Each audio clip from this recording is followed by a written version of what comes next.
My name is Tyler Lemke, and we are here at Jones Technical Institute today. And today I will be explaining an oxyacetylene cutting torch. Here we have a large bottle of oxygen. Here we have a small bottle of acetylene. Always the bigger bottle is going to be oxygen, and the smaller bottle is going to be acetylene, because you use more oxygen than acetylene. Some things to know before setting up is these need to be closed. All these are going to be closed when you start up.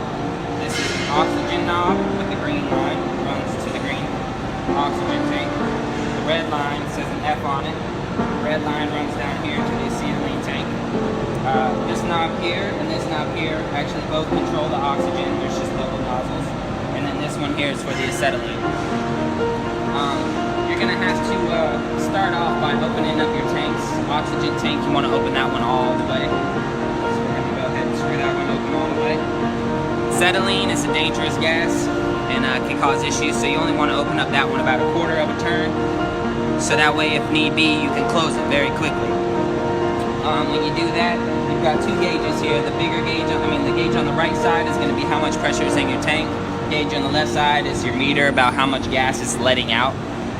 I like to go ahead and start by opening up my oxygen all the way. Whenever you check your gases on these gauges, it's best to have your gauges open just a little bit so you can kind of compensate for when you hit the torch and when the gas is escaping, how much pressure is going to be in here. So got this open all the way. I'm going to start with oxygen. I've got this oxygen knob open all the way, and I'm going to crack this one open just enough. And now I'm going to start turning this one. This is opposite. Right is normally tight to close, but on these nozzles, right is actually to open. So I'm going to go ahead and start turning it right. Now you can see the oxygen going up. The red numbers on the inside are PSI. I'm going to go up to about 20 PSI, maybe just a little bit more. Now, you can find a chart online to see what you're cutting and how much oxygen to use to how much acetylene to use. But for what we're cutting, we're going to go right around 20 PSI on the oxygen. Hit that trigger a couple times, see what happens. Drops right down between about 21 and 20, so we're perfect. Now I'm going to go ahead and open up the acetylene. I'm going to open up that nozzle. Actually, I'm going to go ahead and close that nozzle now that I'm done there. Excuse me. Now I'm going to crack open this acetylene just a little bit. And I'm going to go ahead and work my acetylene nozzle, twist it right to open it up. And now this gauge is starting to move here. I like to go up to right around 5 to 10, so we'll put it at about 7. Alright, now I'm going to open up that nozzle a little bit, and it doesn't drop much, so I'll go ahead and close that. Now it's closed, it's sitting at about 8. That's perfect. Now we got our gases set up. Oxygen's ready to go, acetylene's ready to go. We're running around 22 PSI here and about 7 to 8 PSI here. Now we're set up, ready to go. But now we gotta light it. So this is the hard part. We're gonna go ahead and crack your acetylene first. Acetylene is always gonna be first. I've got oxygen closed, this oxygen all the way open, but because this one's closed, technically we're only gonna be using these two nozzles. Oxygen, acetylene. Now to start, I'm gonna go ahead and open my acetylene first, and I'm gonna spark it. Sometimes you don't open it enough that first time. Light, just open it up a little bit more. It's going to be a very sooty flame. Lots of black smoke, nasty stuff coming off of it. You're going to go ahead and open up that acetylene slowly until that soot kind of, you see that flame starts to feather out a little bit, and then the soot kind of disappears. It's not as bad. If you go too much, it'll start hissing, and all the soot will disappear. You don't want that.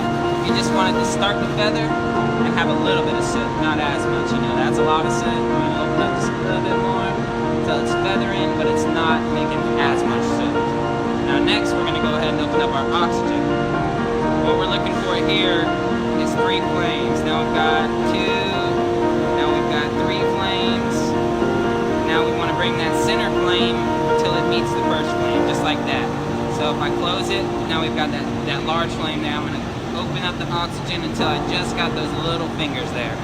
Now, to make sure that you've got it good, you can hit that gas to release the oxygen. And then close your oxygen, or open it until you have just those fingers when you don't push the lever and when you do push the lever. So holding the lever, I've got those little fingers sharp, and releasing the levers, I've got those little fingers in there sharp. Now we're ready to cut. Those little fingers are going to warm up the metal you need to cut. And then when you pull that trigger, it's going to blast through the metal. first things first, we're going to take those tips to the metal, and we're going to heat up the metal until it's cherry. And then once we're ready, we release the oxygen to blow through the hot metal and cut it, and we will drag through. To close and shut off your torch, always start with the acetylene. Acetylene's the first on, acetylene's the first off. So we're going to go ahead and close our red line down here. Now we just got oxygen coming out, nothing dangerous anymore. Go ahead and close that oxygen there. Now we're going to shut off our tanks. Come here, shut off acetylene first because it's a dangerous gas. And then we'll shut off our oxygen. We're still going to have some pressure left in our lines, so we need to get rid of that. After that tank's nice and closed, you don't want to shut any of these valves too hard or open them too hard because they're soft metal, and if you crush them, you'll ruin the seal. So you just want to go until it stops and stop there. Don't give it too much torque, you'll mess it up. So after you still got air in these lines, you got to get it out. I've got this tank closed and this tank closed. You got these valves open. So now all I really got to do to get the gas out is just open up these lines. I'm going to go ahead and open this up. I can hear the oxygen coming out.